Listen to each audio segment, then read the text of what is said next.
I know these moves might seem crazy, especially if you're dealing with back pain and trying to fix that, but these are the very moves that'll actually fix the back pain.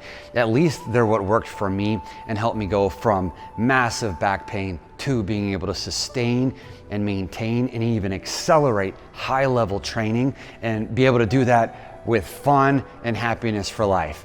So the first one probably is gonna be a little silly to you. So all we have to do is just standing with legs locked, and then we start to roll the body down.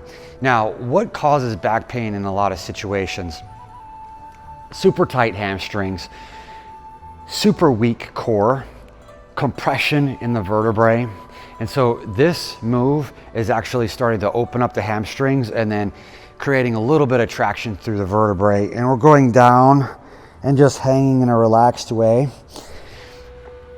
Now, I have to give you a fair warning.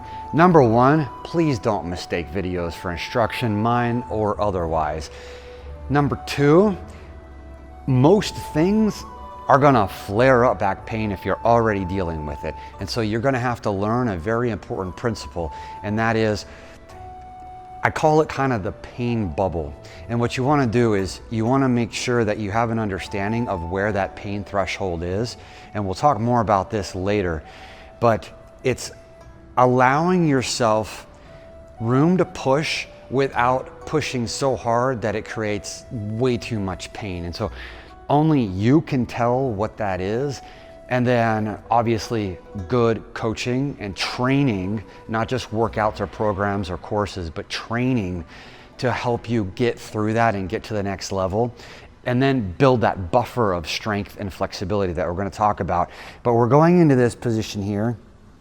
And if you can get down into a position where you're just hanging, and again, you might be dealing with pain through those ranges of motion. I know that I did, but that's history at this point. And so your body is gonna be like gum. I always talk about whenever you get into a position, there's active flexibility and there's also passive flexibility. So this is a position of passive flexibility where if you allow the forces just to do what they're just designed to do, it's gonna start stretching you out like gum. I also refer to this as like kind of kneading the clay. And so you're gonna have to use these positions to start kneading that clay and start opening things up and making your body become what it's supposed to be.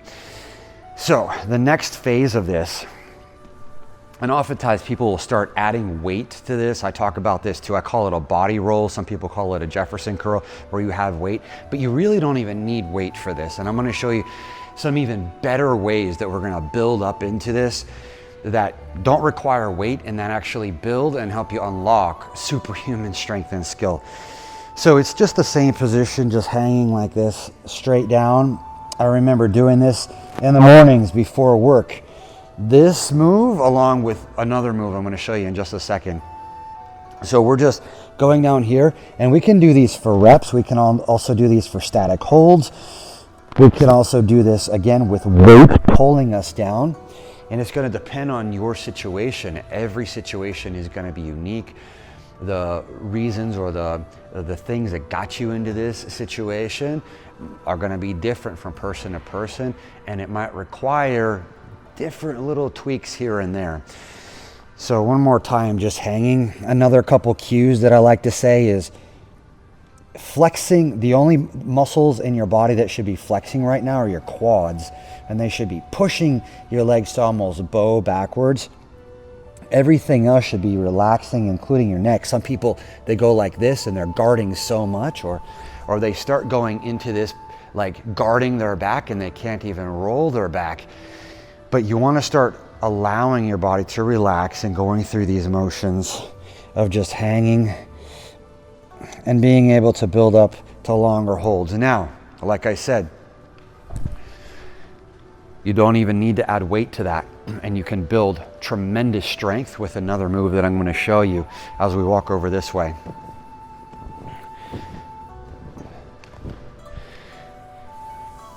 So whenever we're up on the bars here, okay, if you're holding yourself in a support like this, I remember doing this one too, just kind of holding myself up on counters and stuff. but that's going to provide some traction. Now, again, it can also flare things up and put you in a bad situation. So you have to know how to ease into those positions, and you're actually going to contract your core to keep stabilization around your spine.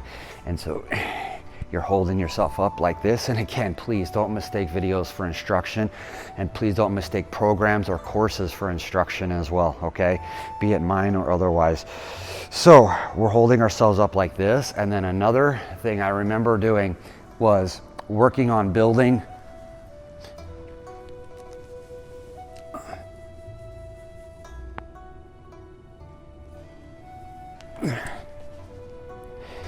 the V stand and the press handstand.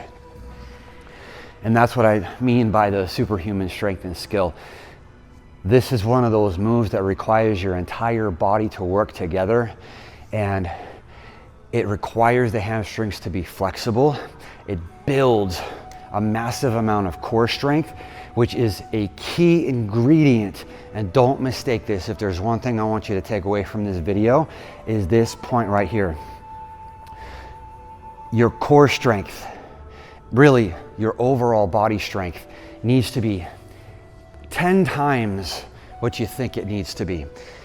You need to be in a position where you have a massive buffer for any of the things that you're going to do in daily life, because there's unpredictable speeds that require strength, and more strength than you think is necessary to handle those unpredictable situations like falls or slips or bumps or crashes or anything.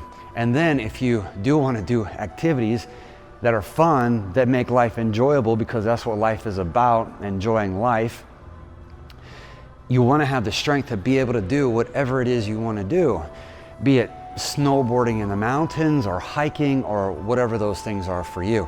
And so having that higher level of strength, you could be as flexible as you want, you can be as mobile as you want, but if you don't have the amount of strength that's necessary to handle the forces and the impacts, then you're going to be right back there at square one. So again, building up slowly to the point where you have the core strength and the hamstring flexibility to hold yourself and start defying gravity. That's where you want to be. Now, the next one, we're going to be going down onto the ground, and we're going to be in a hollow hold. I've talked about this in other videos. We're going to be in a shape that is rounded like this. Again, I've heard people say that they can't get into that position because it starts hurting their back. And I remember being in that position too, especially for hollow rocks, where the only part of your body touching the floor is the lower back, and it's rounded into the posterior pelvic tilt, and you're rocking, and you want that rock to be smooth. And sometimes, again, that flares up pain, but we have to build strength in that area so that the body is ready for impact and speed and all of the things of life. Now, we don't want to just stop there. Again, we don't want to just have baseline level or remedial level strength or flexibility or mobility. We want to 10x that. And so that's going to build into something that we do on the floor, holding on to an anchored position. Anything can be used. A sofa, a bed, a vertical pole like this. And we bring the body up and we arch the back. And again, building massive core strength to be able to hold the body in those positions so that it fortifies you for life.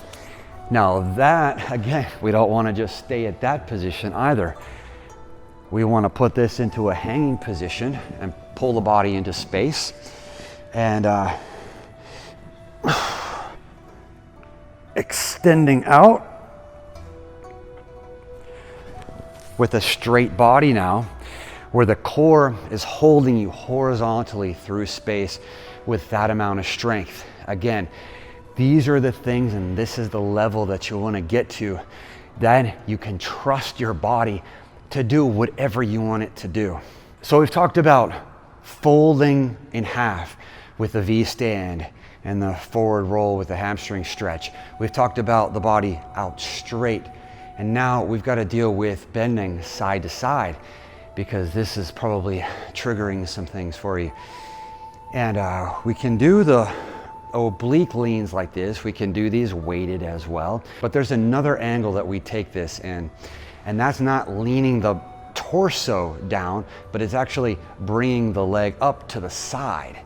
So notice, the angle is the same whether we lift the leg or bring the torso down, but this is building muscle from the upper leg all the way through the obliques. That's rarely developed without this kind of kicking and other positions I'm going to show you in just a second.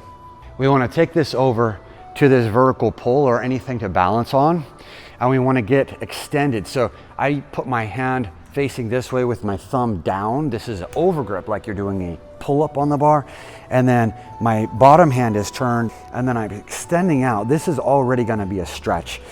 You can have both arms and the legs straight. The kicking leg, you bring that up horizontal to the ground. So this is going to be training the whole side of your body.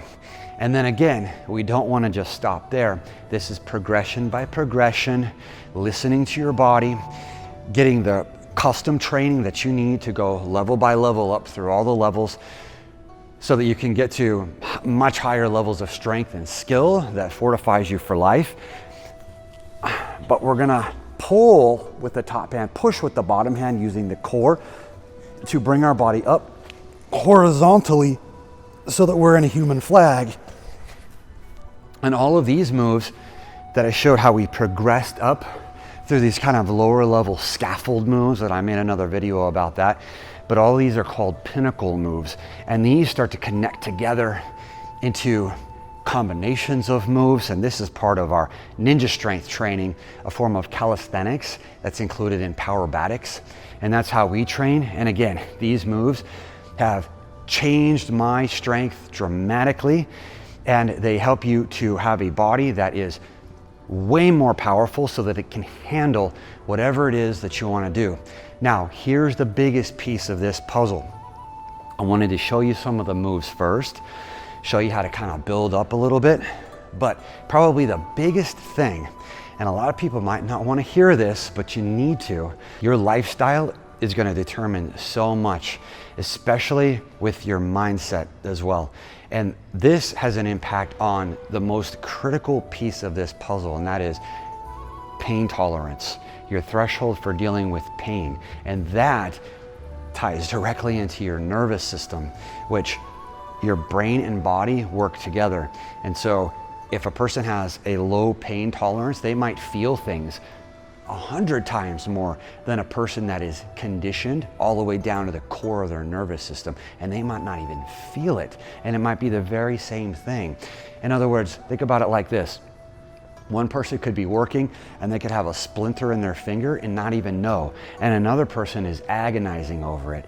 And so as you train and as you're building a lifestyle of action and activity, then that threshold goes up and up and up and up, to the point where you're not even feeling those things anymore, and your body is extremely strong and powerful and ready for all of life.